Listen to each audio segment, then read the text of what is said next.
you learn to approach your pain in the way you'd approach a small child. That I'm going to give it love. I'm going to say, we're working on this together. Over time, we're going to have to let go, as opposed to doing things to get rid of it, taking ibuprofen, getting a cortisone shot. Welcome again to another episode of In Flow with Soul. Today, my guest is AnnMerle Feldman. See? AnnMerle Feldman. This is going to be a good conversation, AnnMerle. Think AnnMerle the Pearl. Great. Well, first of all, in the introduction for AnnMerle,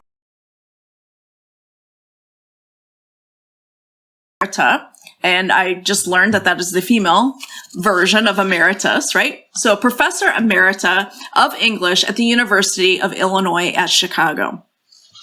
AnnMerle is also proud to see 70 is coming right around the corner. And I am really enthusiastic about listening to your story, hearing your story about how you transitioned from a very structured professorship kind of work environment to entrepreneurship.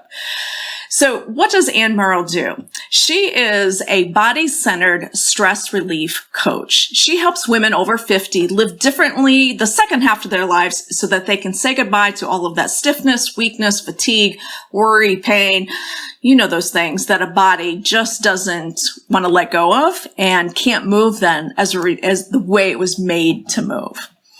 So AnnMerle, thank you. I am looking forward to learning about how I can keep my body going as well. Thank you for taking the time for this conversation today.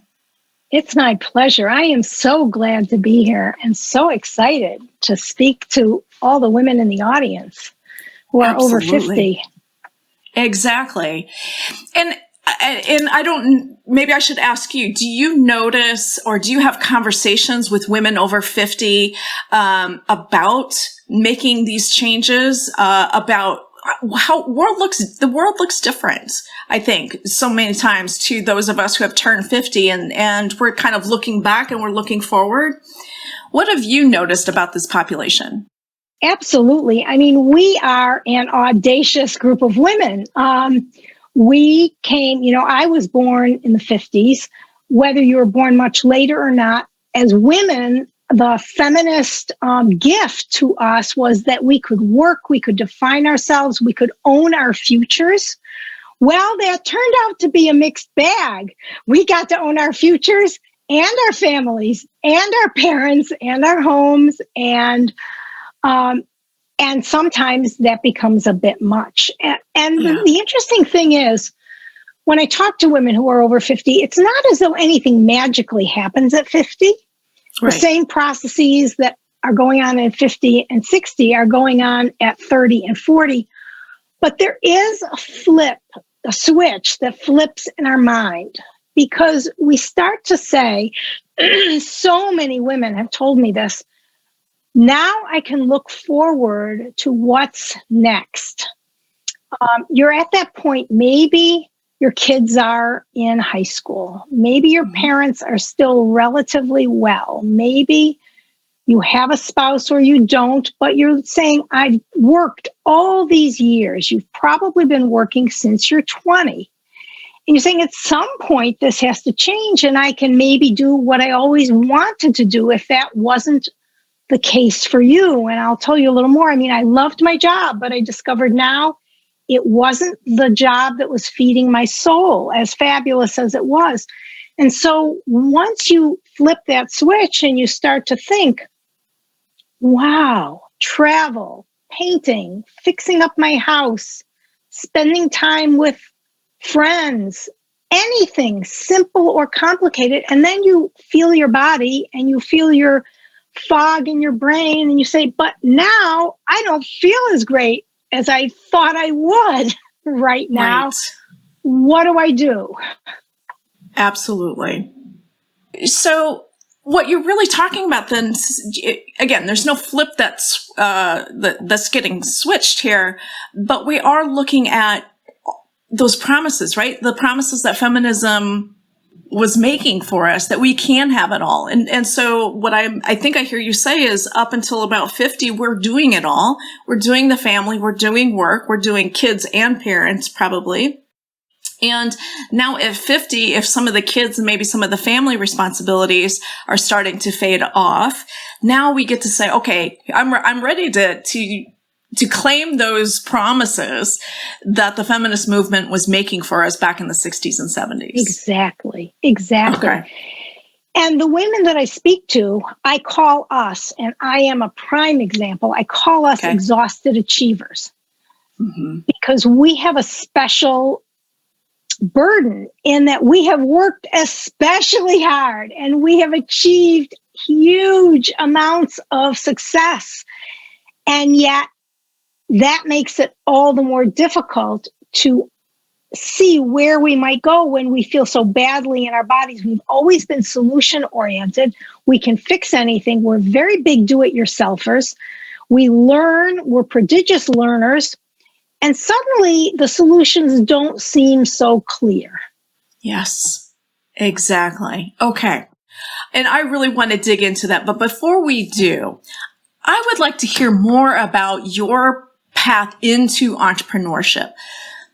I'm assuming you retired. To become a professor emerita, that assumes some retirement. Yes. So you closed an entire lifetime career of professorship in English. What were some of the things that you were doing in that role? Well, I retired at 62, but I started this new life a bit before that. Oh, good. But it was at 50 myself and I had just gotten married for the second time. And I said, oh, wow, I have a new husband. I have 2 new stepkids. This is going to be fun. I want this to be a blast. And I didn't feel so great. I did not feel so great. I have pain everywhere. But I'll come back to that. What I want to tell you about is sort of how I got there. I was brought up, is so interesting. My mother was a court reporter and, they sit in the courtroom, you see them typing away. And she was in divorce court, interestingly, or in family court. And she used to come home and say to me, AnnMerle, another woman lost her entire savings and livelihood to the man. She's left with the kids and got nothing at the end of this divorce. And my mother had no idea. She was married at 20. She had me at 20. She didn't know what the big bad world was like. And she came home from work every day and said, another woman taken to the, I don't know what you call it, taken away by the decision of the court. The guy goes off, gets to have another wife, gets plenty of money, gets to earn his livelihood, and she gets nothing. So she said, you go to school, you get a job, you be able to support yourself. And she persisted, and I heard that message. And so I not only went to college, I went to graduate school and got my PhD, and then did a job search and had 26 interviews and ended up in Chicago. And I was so happy to be in this fabulous city. And I began working in a position where I taught graduate students. I taught freshmen how to write. I taught graduate students how to teach freshmen how to write. I did community-based programs. I ended up coaching a lot of graduate students through their dissertations because I found that even though they were brilliant, they needed support. You're told you have this project, now just go and do it. Right. And they would find themselves not doing it and didn't understand why. And so they would come to me, and most of our sessions were not about the problems with the work itself, but with how they were managing their life, their lifestyle, etc. And I worked with freshman students. UIC, University of Illinois at Chicago, is an urban research university built in the center of just south of the Loop in Chicago. And these students were the children of immigrants. And they knew that their survival and their family's survival depended on them getting an education and a job. And they were so eager. And they found this new program that I was offering them fabulous. And even they were writing in community agencies and understanding how absolutely thrilling the world of writing was when they were in a situation. And to this day, I see my students' name flash across publications on the evening news hour. Oh, wow. As being the author of articles that are uncovering this and that. So it was a very exciting job. As a woman, It was also treacherous. Okay. I had to deal with many powerful male professors, deans who didn't always like my approach and wanted to silence me. Sure. And so I learned very early how to stand up for myself. But throughout all of that time, and I published 4 books, wrote numerous articles, got grants. What I didn't realize was that I was building stress, a whole cache of stress in my body. And at 50, I was well along in my career because I think I started at about 29. I started quite young. And I realized I was waking up with tension headaches. I had developed a nerve pain problem that I don't know if all of your readers will have heard of this, called trigeminal neuralgia. It's one of the most painful diseases known to man, way more painful than shingles. It came in episodes, and it was, now I know, it was contributed, the stress that I was under contributed to it. Nobody really knows what causes it. I had low back pain. And I knew I was smart, like all the women I'm speaking to. I knew I had to do stuff to take care of myself. So I had a cross-country ski machine in my bedroom. I would walk or go on that. I got massages. Even as a single mom before I got married at 50, I knew that I had to remain standing and functional. So as a single mom, I didn't have a lot of money, but I had a budget for massages, which I thought were helping me.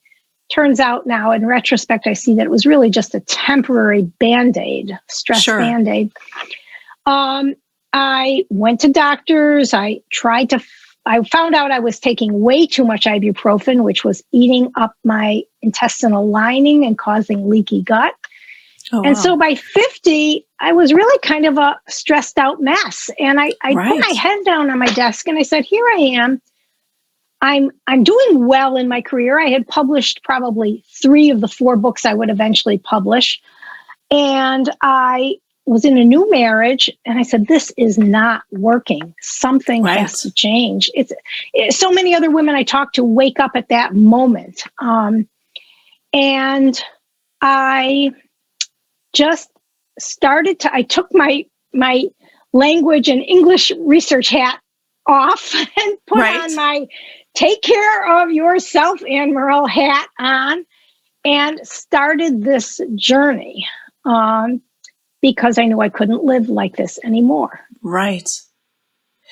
So tell me a little bit about, so you've got these medical conditions, and the one you're saying, like, they didn't really know kind of like where it comes from or how someone acquires that condition. So what do you do then when the doctors say, I don't really have much to offer you? Yeah. Well, and I speak to all of my exhausted achiever spirits out there, we are solution oriented. So I did start yoga, and often that's over the course of our talk, I'll say to you why in the end, I don't think it is the solution, but it's a gateway. Okay. It's a gateway to healing. And so I started taking yoga classes, and I was very fortunate in that I found an extraordinary style of yoga that was not the gym yoga that's vinyasa that's typically taught, or yoga with weights, or yoga that looks much more like aerobic exercise. This was a very authentic yoga, and the teachers were extraordinary.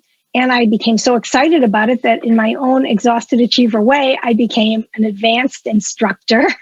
Okay, of course. Sometimes, I don't stop at just going to classes. And it's interesting in that you think that when you go to a teacher training, and so many yoga schools offer teacher trainings to women over 50, and women love them and do them. You think you're going to find out the secrets of I might not be getting it in this class, but surely in the teacher training, they will teach me what the secrets are. But no, there are some things about yoga that eventually I will get to in our conversation that say, then you're not learning what you need to learn to pull yourself out of this funk. It's a great start. It's a great start. And God bless you if you found a great teacher. Sure. Okay. So where was I, Mary? What's the next? So you're taking, so you find yoga and you go and take it to the instructor courses. Do you plan on teaching it? I did teach. I plan to teach, and I taught women of all ages, and the younger women were always, they loved me, and they treated me kind of like a quirky mom or grandmom kind of figure, a very funky, wise woman. Okay. But I began to realize as time went on that I had something really special to say to women my own age, and that's who I wanted to work with. And this is where I did teach in studios around Chicago. I taught at Moksha Yoga. I taught at my own teachers had set up a studio that isn't there anymore. I taught when Harpo Studios was in town. That's Oprah's film production studio. I taught her editors there. Fascinating. Oh my gosh. The studio is no longer there. These editors, if you talk about they were not over 50. They were young women, but their bodies were like they were over 50 because they were sitting at their computers, chopping and slicing all of Oprah's productions all day long, and were very quickly turning into bundles of stress and needed this so badly. And I taught all around. And then I began to realize I kind of connected the dots from my earlier days. At the time I was finishing up at UIC, I was starting to design online courses for our students. And seeing how challenging it was, but B, how it could be done. And I began to look into teaching online. And so I began to sort of explore this entrepreneurial world because I knew that I needed to speak to a larger audience. I had always lectured to large numbers of students. I'd been at conferences and lectured to 1,000 people, and there's no reason I thought I can't share this. So I had begun to work online just a bit and record courses, record workshops, and work with various people like you, Mary, coaches who could guide me, to understand what it was I needed to do, because I am an exhausted achiever, and it wasn't enough to sit around and share my my pearls with my private clients or with my groups of students. I really thought I had something that I wanted to say, because I'm not finding that people are speaking to this group of women that I belong to and the women I speak to. There's something very special and very different about our bodies at this point. So that's how I started to transition a bit. I find it interesting how, and maybe I'm heard you wrong, but it sounded like you kind of transitioned into this online training through the work that you knew, through English, through what you were teaching, and you learned it that way. And then you saw that as an avenue or a platform, let's say, to share this other message that you wanted to share with the women that you wanted to speak to. Exactly. And it's so interesting that at first I thought when I retired, well, that's done. That's then, and this is now.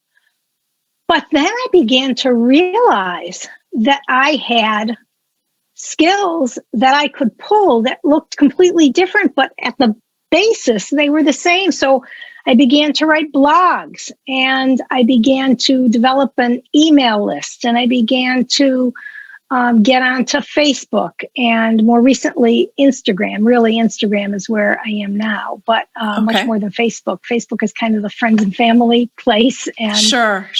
But the ability to understand that I could communicate with a lot of women, and that the fact that there's something special about this group that nobody is talking to. We're kind of seen as so we've done this to ourselves by being so successful. Correct. And so impenetrable, and such fortresses of accomplishment that people can't imagine that we need help. Exactly. And I think sometimes we can't imagine that either.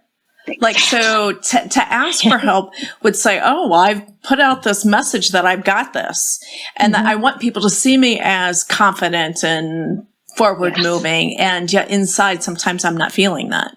That's right. That's exactly right. And I have had, and so along the way, I took courses and got certifications. I studied various stress-related certifications. I'm a Reiki master. I learned a course about the vagus nerve and how it can help calm the nervous system. It's called the Safe and Sound Protocol. But it wasn't until I began taking courses with Jill Miller, and in particular her Breath and Bliss course. She teaches restorative movement and self massage, but she works largely with elite athletes. She works with opera singers. She works with people in different sports. And I was even seeing that while her work was fabulous and it was really a necessary counter to yoga, because for instance, I went to Kripalu, which is a yoga retreat center in Western Massachusetts. And I spent many, many days, probably about 2 weeks in a teacher training with her to get my basic certification. I've gone on to get many more. And she had 9 assistants because there were so many of us. And of course, I was one of the older ones, although there were 5 or 6 women my age. Okay. And they all talked about what yoga had done that wasn't helpful for them. The insistence on poses that our bodies can't naturally do. So if you or someone who's listening knows this, because if you go to a gym yoga class and you're trying to do down dog, suddenly your wrist hurts. Yes. Wrists hurt. If you get on your knees in lunges, ouch, my low back. You can come away feeling a lot worse than you went in. Not knowing how to manage yourself through that class. So they talked about all the ways in which they had literally, and they use these words, come back from the dead in this restorative movement framework, in that we don't do poses that were defined for people who basically lived on the floor in India. Yeah. And we restore our bodies if we've been sitting in our chairs for, like me, probably 6 to 7 decades. Right. Our bodies have changed. And so I really learned then I began to learn how to heal myself. And it wasn't enough. After I write about this in a blog on my website, I had been doing yoga 5 years, and I promise you, I was doing it 3 times a week. Sure. I was at the head of my class because I was an exhausted achiever. Of course. I accomplished all the poses, and the young women would go, look at AnnMerle. I got a frozen shoulder. That's not supposed to happen. I was doing this. I was doing this. I was doing everything. I was breathing, and my shoulder still froze.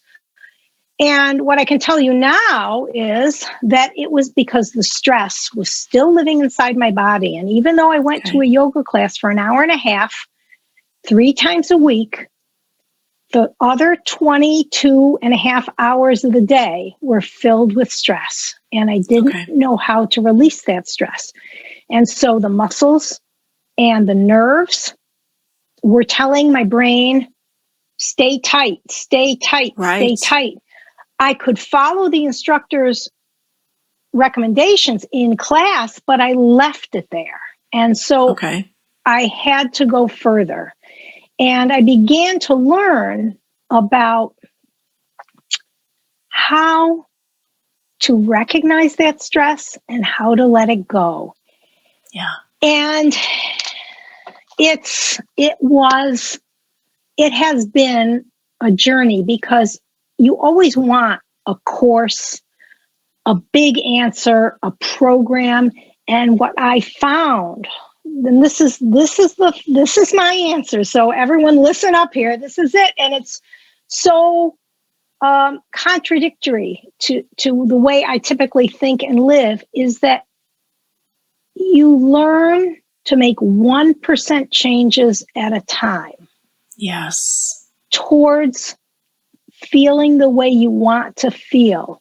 And that happens every day, all day long, not in hour-and-a-half classes, not on a blissful beach, not in a hot tub. Those things are all wonderful, not on the massage table. They're all wonderful. A mani-pedi, a book club. It's a very different process for us women over 50. And can I go on for a minute here? Please, yes, please do. The thing is, what we carry, stress is good for us if we have it in tiny doses. Like if you watch a dog fighting or playing, they shake it off. That's literally what they're doing. They're shaking off the stress. We don't do that. Right. And what was surprising to me to learn is that our stress barometer is influenced by our entire life, especially our childhood. Exactly. And that stress and trauma are on a continuum. There's not a big difference. Trauma is, I got raped. Stress is, my boss told me if I want to be a full professor, I have to write and publish a book with the university press. They're not different animals. They're along the same continuum. And what happens in your childhood is crucial. There's a psychological measure of that called childhood adverse experiences. Right. And I would have told you, and someone said to me this, well, my childhood wasn't great. My mother was married at 20. She did the best she could. I never was hungry. We didn't have a lot of vacations, but we never lacked for anything. My parents made sure I went to school dressed properly, and that I did well. And if I needed tutors, they got me tutors. Well, not really the case. Now, my mother's turning 90 this summer. These days, she tells me every day that I talk to her, I love you. But not back then. Right. She was a stressed out young mother. I was her first child. She had gone from her parents' home to her marital home. Mm-hmm. And she was nervous, smoking, had no idea what to do with the baby. And how would she know? Of course. No one taught you. And so I grew up knowing now that I learned part of my exhausted achiever personality and modus operandi was that achievement was the way to love. It's what my therapist calls love with conditions. And so when I would bring home a report card with all A's, I was showered with love. Sure. But other times, not so much. So I thought, well, I'm now going to be 70. Surely I have gotten beyond that. But no, that is an adverse childhood experience. That is an experience when you learn those patterns. Right. And your patterns might be different. Whatever your patterns are, that's what you carry. That's what is the training that your brain learns to carry stress in your body, so that now you're 50, 60, 70, and you're still doing things exactly the same way and still carrying those patterns around with you. And those patterns are like Velcro for stress. Yes. Exactly. It's interesting about the unconscious mind, right? And so the way that I often describe what you're describing here is that, as kids, we don't have the frame of reference. We don't have the language. We don't have the resources to manage the situations that we find ourselves in. And I think, again, it goes to your continuum of trauma, depending on my perception of how endangered was I in that exchange versus how safe was I, right? On that continuum. Yeah.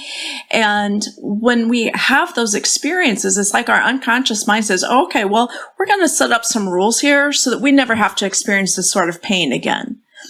And I was hearing it earlier, like when you were talking about your mom coming home as a court reporter saying, here's another woman who's gotten taken to the cleaners because the systems are against us as women. I could almost see your little brain saying, okay, well, in order to be safe as an adult, as a woman, then I'm going to have to make sure that I have a job, that I can support myself and my family, and that everything you did from then on was to make sure that you would be safe and that you would have created for yourself a life that can't be taken away from you. What a perceptive listener you are, Mary. That was beautiful. That's exactly right. That's exactly right. I was listening and taking in those messages, and those messages were creating boundaries and a path forward that contributed to stress, but I never would have understood that. I was doing what I was supposed to do, and why was this pain filling my body? I just couldn't connect the two. Now, we know a lot more now about the brain, about neuroplasticity, about the fact that these are what one writer, I'll think of her name in a moment, calls Grand Canyons in our brain. They are tracks that are there after decades and decades. And so what I learned as I went forward reading, I'm a voracious reader and student of the body now that I've turned to this and studying with experts like Jill Miller. We often think that mindfulness is the way out of this mess. Yet women I know just throw up their hands in complete frustration. I cannot meditate. The minute you tell me to slow down my mind and let my thoughts even sit over here, they start rushing in. Right. And they tell me they are congenitally, meditation is congenitally impossible. Right. So what I have learned is that the answer, the place to start, is somewhere that was quite foreign for me. It is, and so I'm going to say this, and then in a bit, maybe you'll give me a moment to try it out with you, is to feel in your body. And I didn't know how to do this. I did not know how to do this. I thought my body was a machine. And if I just fixed the parts that were broken, the shoulder, the face, I had no idea what to do with. And I can tell you a little more about that. The low back, the tension headaches, the insomnia, the overeating to soothe myself. Those were all the ways that I made myself. I tried to feel better, but I was not feeling inside my body. Do you have any ideas about when we stop feeling?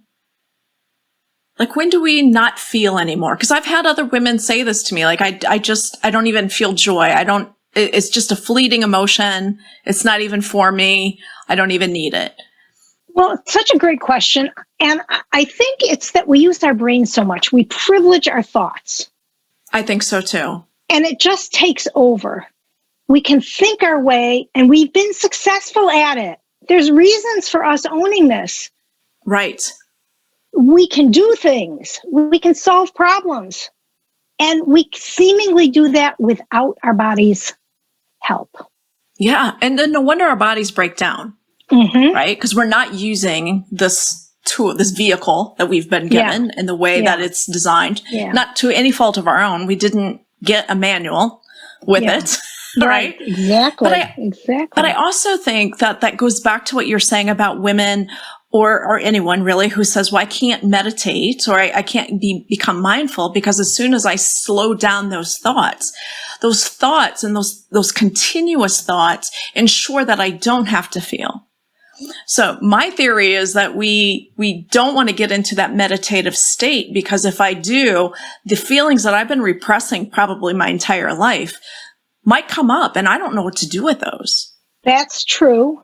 And it's also the case that it's just another way to say the same thing that you so very eloquently said is we're addicted to stress.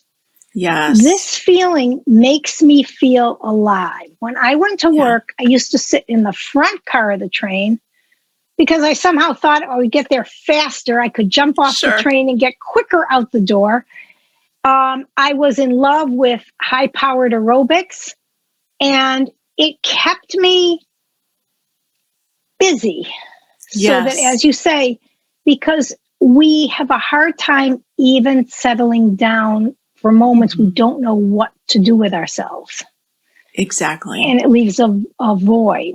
So in yoga, you will learn, they will coach you through breath techniques, but what I didn't do was learn them in ways that I could feel them inside my body. You almost have to take the breath out of the yoga so that you can pay attention. If you put your fingers together here, you try it, Mary, can you feel your heart beating through the pulse of your fingers? Just gently breathe and feel. I can. Yeah, don't be frightened if you're listening and you can't. It just takes a few moments. That is feeling inside your body. And I just want to say as a caution here, if you or your listeners have issues, if you're recovering from COVID, if you're a long hauler, if you have COPD, if you have asthma, sometimes your breath is not the friendliest place to go. It can trigger panic because you are not used to being able to take a full breath. So that's an area that you don't need to be able to do that to do this work. There are plenty of ways to feel your body, to feel inside your body. But this feeling of feeling the pulse of your blood, it has been given a name recently in the past 10 years through new neurological research that now can be done with PET scans. The word is interoception. You might know the word proprioception. Proprioception is feeling our arms in space, balancing. But interoception is the ability to feel the inside of your body. It is a very subtle kind of feeling, and I am still working on it. But when you can feel your heart beating, when you can feel thirst, when you can feel your heart beating in your chest, when you can feel something deep inside, you may not even have a word or a name for it, but we talk about our gut reactions. Those are the feelings that I'm talking about, like something isn't right. We know when something isn't right and we feel it. Those feelings are taken up by nerve endings, which go to the center of the brain in an area that is just being explored called the anterior cingulate cortex. And it helps I'm going to just go technical for 1 minute here. In the middle of the brain, it helps the communication between the front of our brains, which are so much a part of our exhausted achiever lives, our prefrontal cortex, which contains willpower and decision-making and organization skills, and our amygdala, our reptilian brain, which goes into panic. So when we're in this highly stressed out state, we talk about the amygdala can hijack the prefrontal cortex, but what we learn, 1% change at a time when we study how to feel inside our bodies, we are training this brain pathway to the anterior cingulate cortex, and that creates the possibility for your body to heal. That's when pain that is imagined, pain that is thought, but not really physically in your body, can be unwound, because you're training that neural pathway to feel inside your body in ways that it never has before. When your body is a blank slate, all kinds of things all kinds of pain can be manufactured up here and can feel entirely real. And that's the mechanism behind this breath or this touching. If you're sitting and you simply, or if you're standing and you take a moment and feel your feet on the floor, that's feeling. If you feel your butt on the seat, not thoughts about your butt on the seat, but feel your butt on your seat, those are beginning to grow this capacity for interoception, which for women our age, we want to be able to depend on our gut wisdom. We want to be able to, it's a whole nother area of wisdom that we need to, we've known it's there. We've used it in key moments. I remember once so many years ago, my first husband was Japanese and he didn't know a lot about how things worked. And somebody said he was going to fix his car and he asked him for the keys. And I put my hand over his and I said, don't. Turns out later, we found out later the guy was stealing cars, Wow. I have no idea where that came from, but I just said, don't. And he listened to me, thank goodness. So, we need to grow that ability. And so when we want to know what is our future, what do we want to do? What's going to bring us joy? Enhancing this neural pathway with very simple techniques. The thing is, though, it doesn't happen immediately. Yes, right. It is a slow growing process. And for overachievers, that can be really difficult to wait for those results. Yeah. Although I will say you feel right away, you do feel something different. So it's not like when does it happen? But to build that, we've been living with this stress for 50 years. Right. And now it takes this different approach. That's why I call myself a body-centered coach as opposed to a mindfulness coach. Oh, that's it. Now I understand the distinction. I didn't even catch that before. I appreciate you pointing that out to me. Yeah. And I know that many women I talk to don't, so I'm figuring out how to talk about that. It's a mysterious process, but we have complete access to it. Okay. So I have a burning question from a comment you made a few minutes ago about imagined pain, I think is the term that you used. Yeah. Now, I've got chronic health issues, and I think that if anyone would have told me that I was imagining my health issues, I would have reacted very defensively, right? Thank you. Yes. So what do you mean when you're saying an imagined pain response? Well, these same neural pathways. I can tell you about my trigeminal neuralgia, for instance, because although what the doctors think is, what the neurologists think is that there's an inflamed nerve in the back of your brain, maybe because a blood vessel pushes against it. And there are 3 nerves that go into the side of your face. One comes here. The trigeminal nerve branches off into 3 things and it comes down here. And the pain is like, I heard someone just say yesterday, like a cattle prod is being, or taser is being landing on your face. And that was real pain. There was a nerve creating pain, but there's also the fear of that pain. And so I knew that when I washed my face, I could create an attack. And so I stopped washing my face when I had these attacks. And then I was very afraid to wash my face. And then when I did wash my face, my body was much more likely to create that pain response. Interesting. And there are a lot of you may have heard of Dr. John Sarno. He is the founder of this way of thinking, this body-mind way of thinking with back pain. Right.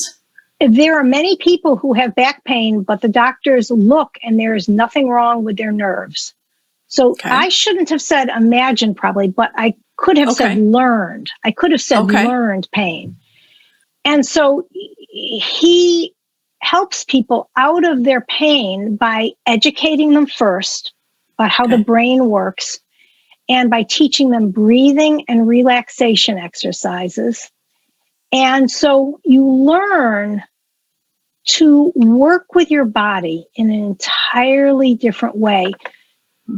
This is going to sound a little woo-woo, but you learn to befriend your body because we as exhausted achievers are controllers. We're used to making things happen. And so if someone tells me that they have fibromyalgia or they have chronic issues, I ask them to lay down on their back with their knees up and feel the weight of their body on the floor and feel themselves sinking into the floor for 10 minutes. And that helps to shift the notion of I'm in pain, I'm in pain, I'm in pain to, oh, I can feel my body now. And you learn to approach your pain in the way you'd approach a small child, that I'm going to give it love. I'm going to say, we're working on this together.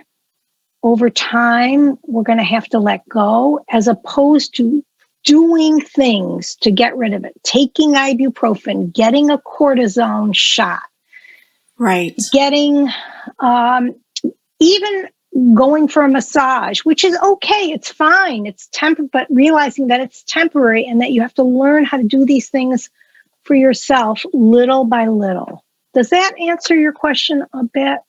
It absolutely does. And I think for me, I'm kind of going back to what we were saying earlier about how our unconscious mind creates these rules for us. Yeah. And if our unconscious mind says this is pain, right? Yeah. Whatever this is, whether it's touching your face or moving in this particular way, our unconscious mind is going to say that creates pain for us. And whether or not that washing your face or making that movement literally in a physical way would create any pain is irrelevant. Your brain has already decided that there's pain there. Yes. So I think that we need to take that into account. It's not, nobody's saying that you're making it up or you're imagining it. It's not as a pretend. We're just saying your brain has a rule that says, if I do this, this is going to be painful. That's and then a great way therefore to put it. Yes. We say, oh, let's not do that. Yeah. Okay. Yeah. There's another thing that you had said to me in a previous conversation, and maybe this isn't the right time to bring it up, so feel free to put me off on this. But one of the things that one of the comments, so we're talking about, getting into the body, like the doctor saying there's nothing structurally wrong here. We just need to really change this relationship to our body. In a previous conversation, you had made a comment about, I had to take responsibility for my healing. I'm not sure I'm using the exact words that you used, but I hope I'm communicating the essence of what you were trying to communicate. Yeah. It is. What is that about? Absolutely. Absolutely. I mean, I had always felt, well, I earned my money and I was very proud of spending it on taking care of myself. So I would get massages. I would try different treatments. But in the end, nothing worked as well as laying down on the floor for 10 minutes with my knees up saying, this is a break. I can take a break and assess where I'm at. Okay. And we learn these tools. And one tool I learned from one of my colleagues who teaches pain management is to ask yourself, her name is Deb, on Instagram, and it's to ask yourself when you're in your flow, in your exhausted achiever flow, to ask yourself, can I do one more thing? Really? Not, I must do one more thing. I have the next thing on my to-do list, but can I do one more thing? That's taking responsibility for your body and your healing. You're asking yourself. You're not asking your to-do list. You're not asking the project. Right. You're saying in a different voice, self, can I really do one more thing? And if I can't, will I stop here? Will I write it down for tomorrow? Will I do perhaps a portion of it? And so that is, and getting curious about how your body responds and learning to listen in a way that I never had, and many of us never had. Right. When you're in that stress addiction, on that stress addiction road, there is no stopping and listening. There might be stopping and getting a cup of coffee, but there's Get not some ibuprofen. But there's not stopping and truly listening. And that is what takes, you can only do it. It's a 1% move. It's a 1% turn. I got that from a coach, Martha Beck, who I follow. I just love her work. And it's on page 225 of her new book. Give her credit. That is such a great way to think about things. And it's such a great turnaround for those of us who don't think that way. Yeah. So I'm standing here now. I just stop and come inside, and everything feels different. I say to myself, what's going on? And at first your body says, silly, what do you mean what's going on? Get back to work. Right. But you learn to say, no, not you, sweetheart. The other me, the me that's been hidden away, and has sprouted in terms of symptoms: foggy brain, cravings for food, inability to sleep when you're tired but wired, waking up stiff. All of those are symptoms that you're not taking responsibility for your own body. So that's why I kind of switched from classes to an ongoing program that women can join. And, that'll be in the show notes, I'm sure. But I have to just say, I realized that I was offering workshops, and I'd have 50 women learning about how to revitalize their neck and shoulders. They might have kept going with that stuff, but they weren't getting that core message that you so wisely just brought up, is that listening to yourself is where this starts. And it takes persistence, and it takes time, and it takes support from other women, because we are so used to doing everything on our own. I remember one woman in my program said, really? I really don't have to do this by myself? She could count off all the things in her life that she had done by herself. Wow. And so that's where we're at with beautiful this shift. This.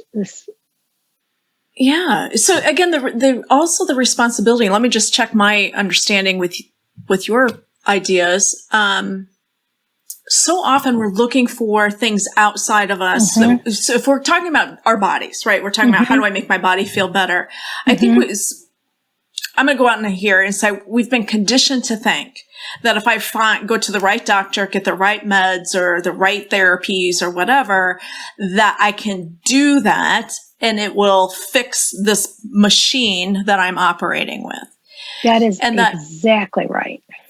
And so to take ownership or take responsibility for that is to acknowledge that is my conditioned mentality or mindset around this, but then be willing to, go back and listen to the body. What is my body trying to tell me? What does my body need from me right now? And am I willing to make that a priority over my to-do list?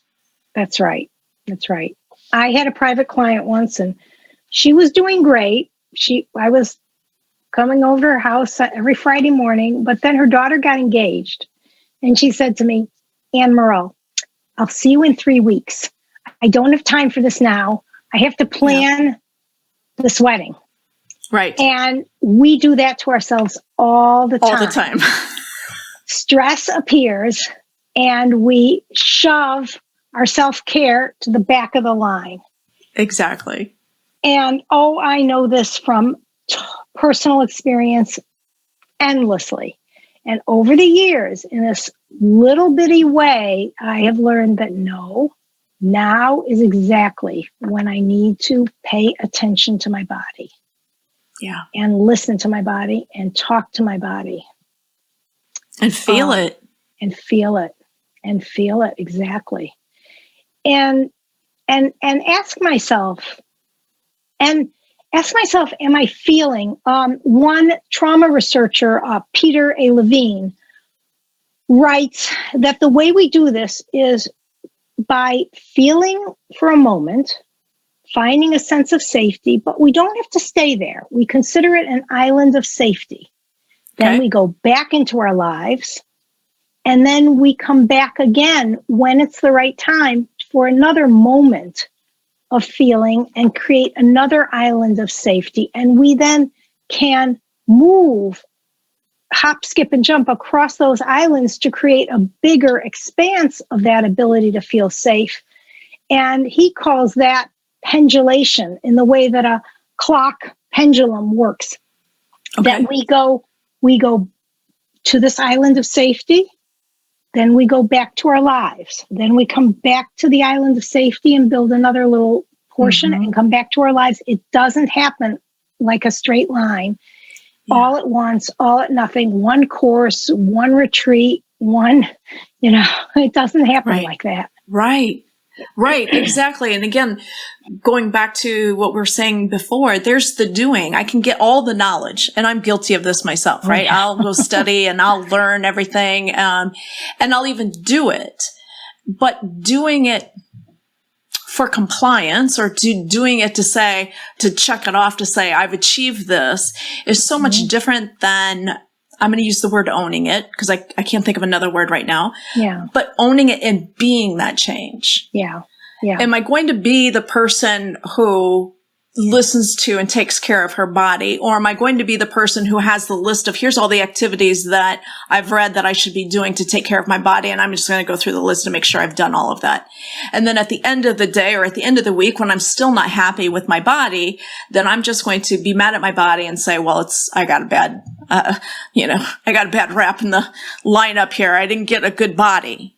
I can tell you have been there. I can tell the story you were telling me is exactly what my clients tell me. You have been there. You have that ring of authenticity. Thank you. AnnMerle, you have shared with us today. Here's what I'm taking away. One is, we've got this body. We've got to learn to work with it. And in order to learn to work with it, we have to start listening to it. And so that's one lesson I'm learning. The other lesson I'm learning from you is, again, that reminder, that 1% change. I don't have to go out today and run a marathon as an example. If I wanted to run a marathon, I'm going to start small. I'm going to start by running or walking around the block, and then expand that to another block and to another block. Because if I go out today and just try to run that marathon, I know my body's not going to be able to meet that demand, and I will be in an incredible pain, if not damaging or actually hurting my body. So listening to the body and 1% change. Was there another big message here that you wanted to? The listening part is really called feeling awareness. There's a technical term that Eugene Gendlin in the 50s, I think, coined, called felt sense. And it's hard to understand that, but that's what we're after. We listen for feeling awareness. And so when in a yoga class or in some meditative kind of moment, you're asked to do something, it's about feeling, and not so much identifiable emotions. It's something below that. It's saying, just connecting in the way that you would feel an infant in your arms, the way you would feel what they're feeling, Okay. So it's listening and creating an ability to feel, which takes just patience and softness and turning things around. And yes, doing it slowly at a pace of 1%, which puts us in our places because we're such big, let's go, let's accomplish this. How fast can I accomplish this? Right. So I think those are two crucial pieces. Yes, I don't think I have any more right now. That is beautiful. AnnMerle, where can people find you to learn more about how they can listen to their body? How can you help them? Well, I'm on Instagram all the time, and I have several reels where I do lead you through experiences like this in 30 seconds. So that's Wonderful. A pretty short period of time. Look for my reels. Look at what's my your posts. handle? I'm at AnnMerle. I'm at AnnMerle. Perfect. And I have a website, which is www.fierceover50.com. And you can read about me.